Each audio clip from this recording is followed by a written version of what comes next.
ile kushoto na kuume iko ndani ya Biblia. Ni mafunzo yenye litokana ndani ya Biblia.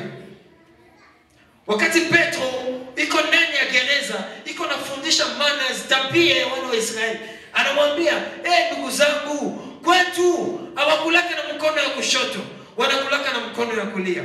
Sababu gani? Ni mafundisho. Alikuwa ni mwalimu.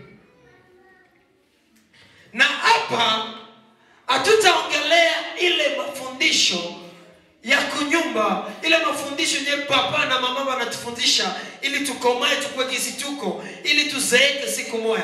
Lakini tuko naongelea mafundisho isiyo ya kawaida, mafundisho ambayo yanatupandisha ngazi, mafundisho ambayo yanatufanya tuishi siku moja na Bwana Yesu Kristo, ambayo ni mafundisho ya kiroho, ni mafundisho ambayo mwalimu wetu si mwingine, mwalimu ni Roho Mtakatifu.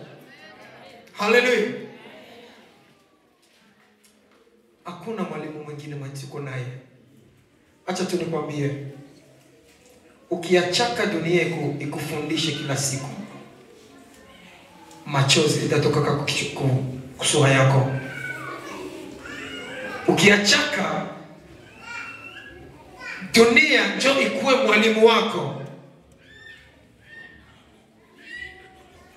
naamini hakuna kitu ambacho utavunaka maisha yako.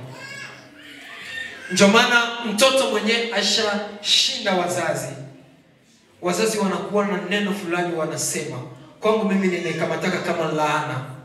Wazazi ninawasihi msiambie watoto hivyo, ila muwazogelee na muwakanye kwa upendo. Wazazi wanasema hivi, asiyefunzwa